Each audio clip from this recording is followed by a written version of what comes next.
Facing situations like these is a part of your job. Whether you work around hazardous substances or in emergency response, there are times when you can encounter danger at every turn.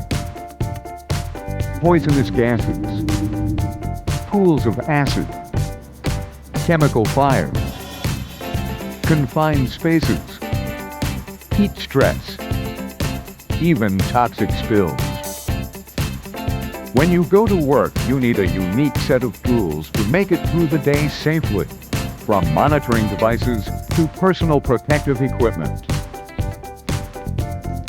It's also important to use specialized work procedures for every job that you do. Taking a gas sample, plugging a leaking drum, cleaning up a spill. There's a right way to do it and a wrong one. But the most important thing that you use on the job is between your ears, your brain. However, it can only help you if it's filled with information. For example, if you don't know anything about personal protective equipment and decontamination procedures, you might end up learning about contamination the hard way. There is no doubt that your job can be rough, so it's a good thing that you also have a strong regulation on your side.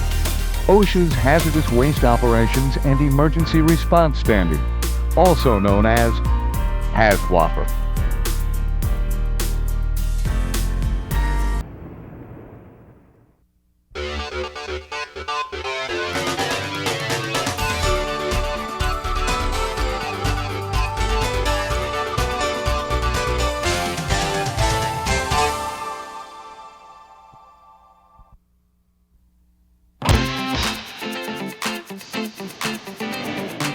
Working around hazardous materials is a lot like war. You have to be on the offensive to prevent dangerous chemicals from escaping into the environment. You are also on the defensive, keeping yourself safe from contamination and exposure. And as in every other kind of war, you make use of defensive weapons. Now, in ancient times, the primary defensive weapon was shields. In modern warfare, soldiers use radar and surface-to-air missiles to knock out incoming threats. In the war that you fight, personal protective equipment and decontamination procedures are the weapons that will help you carry the day. So, let's be clear about what these terms mean. Personal protective equipment, PPE for short, is a broad category. It covers protective clothing, or CPC as it's often called, respirators, and more common items, such as hard hats, face shields, and work boots. You wear this equipment to protect yourself from things that can hurt you, such as vapors that could burn your skin, gases that might make you choke, and falling or protruding objects. Decontamination procedures, decon for short, deal with contaminants that might have accumulated on your protective clothing or your equipment. If these contaminants are not taken care of, they can transfer to you or even your co-workers. The goal of decontamination procedures is to remove these unwanted substances or make them harmless before they can affect anyone. To stay healthy on the job, you need both PPE and decon procedures, but neither one will keep you safe if it is not part of a larger safety system. This includes work practices and engineering controls. These are the first lines of defense against contamination. Work practices are administrative methods for isolating workers from hazardous materials. A common example of this is placing non-essential personnel far away from hazardous areas. Engineering controls are devices for isolating workers from hazardous materials, such as pressurized cabs and remote-controlled material handling equipment. Work practices, engineering controls, personal protective equipment, and decontamination procedures are all parts of a good safety program. When used together as a system of protection, they provide you with the best possible defense against contamination. Now that you've seen the big safety picture, it's time to fill in some of the details about PPE and decon procedures. Let's start with personal protective equipment. There are many forms of personal protective equipment. Combinations of PPE that are used together are grouped into 4 levels: A, B, C, or D. These categories are defined according to how much protection they provide. Level A PPE is used in places where the most severe skin, respiratory, and eye hazards are encountered. In situations like these, the atmosphere is so contaminated that it cannot be filtered. To survive, you must use a respirator that can supply you with pure, high-quality air. Your respirator must also be able to maintain positive pressure. This means that a constant supply of fresh air is being forced into your facepiece, whether you are breathing in or out. There are 2 major types of air-supplying respirators: the self-contained breathing apparatus, SCBA, and the supplied air respirator, SAR. An SCBA allows you to breathe air from a portable tank. An SAR, on the other hand, supplies air through a hose from a source located some distance away. In Level A, the protective outfit that you wear with your respirator is called a totally encapsulating suit. These provide the maximum possible protection against all kinds of exposure by keeping you isolated from the outside air. To provide complete protection, a totally encapsulating suit must be used with a chemical-resistant inner suit, such as Tyvek coveralls. It is impossible to work in any level of PPE without proper gloves. This is especially important when you have to wear Level A gear, because you might end up touching chemicals that are corrosive or combustible. Remember, the gloves you are using must be compatible with any hazardous materials that you handle. If your gloves are not compatible, they might fall apart or even melt.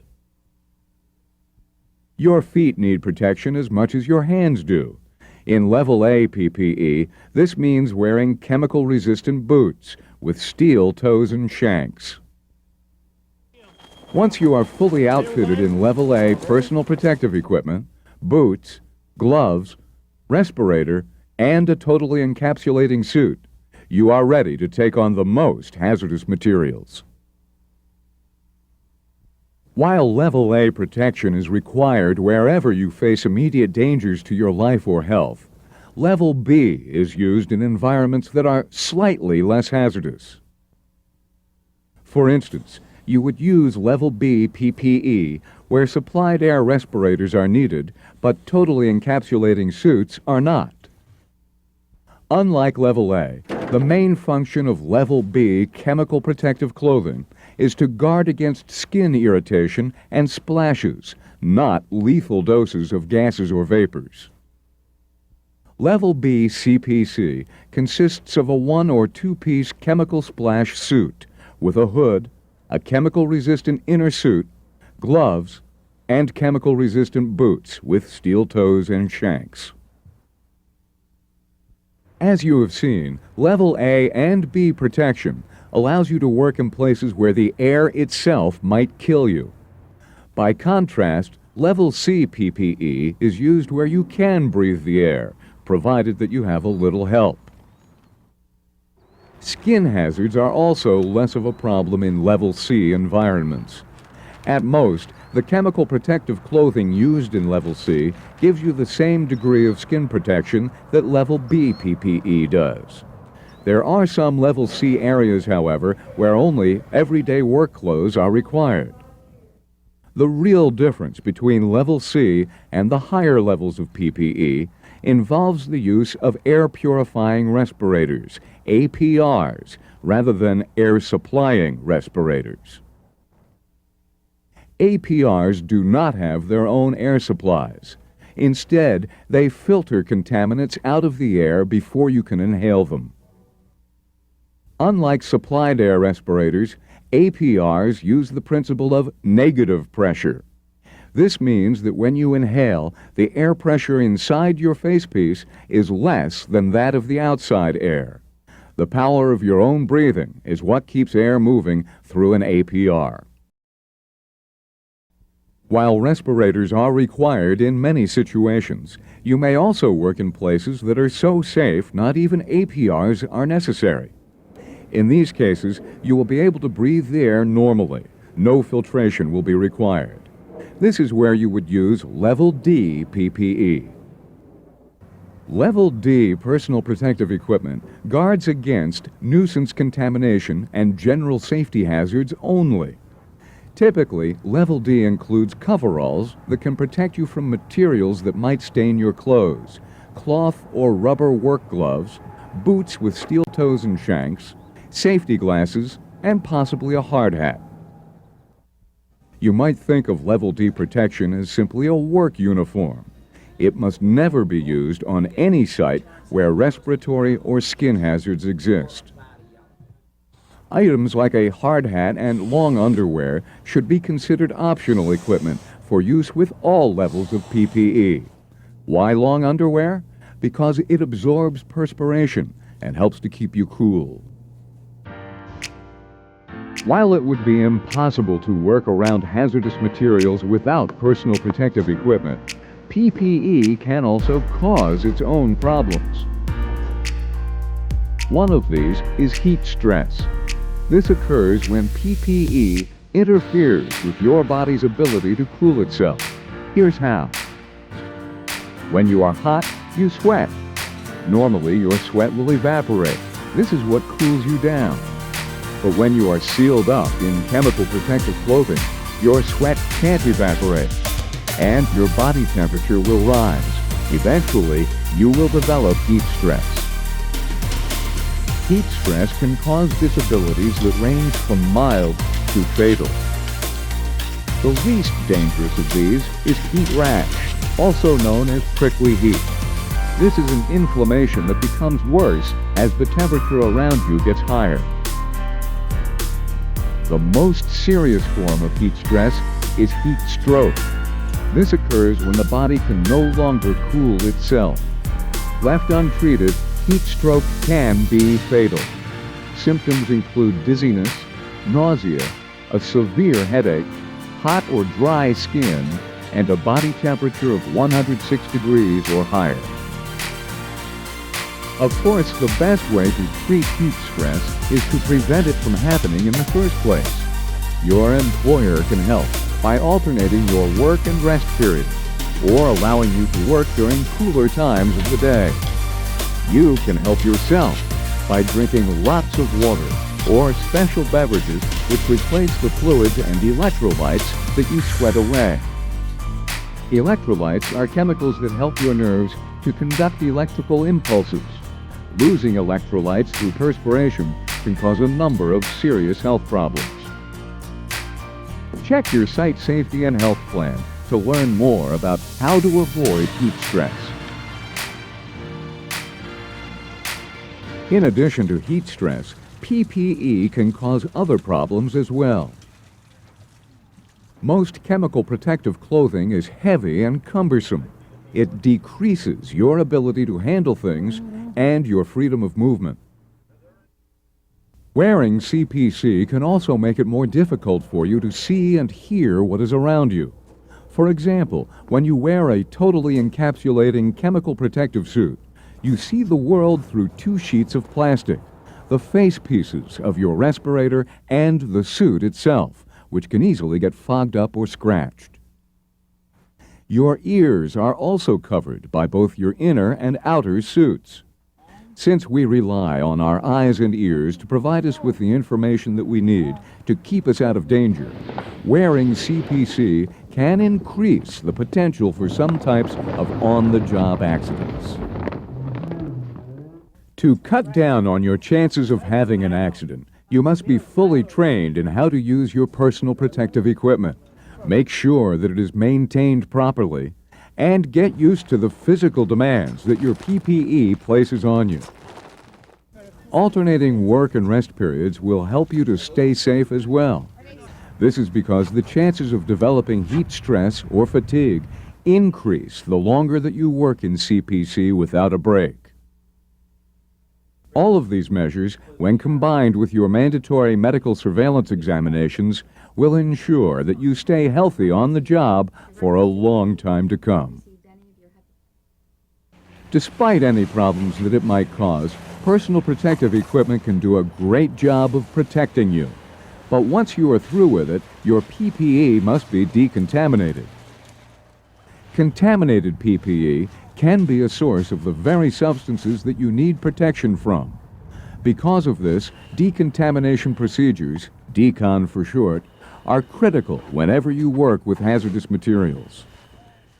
OSHA has ruled that nothing can leave a site where hazardous materials are located without being decontaminated. But what is decontamination? Decontamination is the process of removing hazardous substances or making them harmless. At a work site, decontamination usually takes place in what is called a Contamination Reduction Corridor, a CRC. Using a CRC keeps decon activities within a limited area and helps to make sure that workers who leave the site are not still contaminated. This keeps contamination from spreading. Within the CRC, stations are set aside for decontaminating chemical protective clothing and portable field equipment. You leave each station less contaminated than when you arrived. Each of these stations has a supply of decon equipment and materials, most of which are common items. Decontamination tools include soft-bristled scrub brushes, large galvanized wash tubs and children's wading pools, garden sprayers, metal or plastic drums, and paper or cloth towels. Decon solutions are usually nothing more than water mixed with detergent. If you are contaminated by a substance that will react with water, however, a specialized decontamination solution must be used. Used decon solution and contaminated disposable PPE must be discarded in accordance with strict OSHA guidelines. For information on how this is done at your work site, see your supervisor. Now, let's take a quick trip down a CRC. At the first station, you will drop off all of your tools for decontamination. The outer suit wash is next. You step into a small pool and are sprayed with soapy water from head to toe. An assistant then scrubs your suit thoroughly with decon solution. This is followed by a thorough rinsing. Your outer suit and SCBA are then removed, followed by your respirator facepiece and inner suit. Depending on the nature of the substances that you have been working with, you might have to shower after leaving the CRC. At the very least, you should wash your hands and face. As a follow-up to your decontamination, you will probably have to undergo some sort of medical surveillance examination. This is routine and no cause for alarm. The type of exam that you will receive depends on the kind of hazardous materials that you have been handling. This is because different chemicals have differing effects on the human body, and no one medical procedure can check for every type of exposure.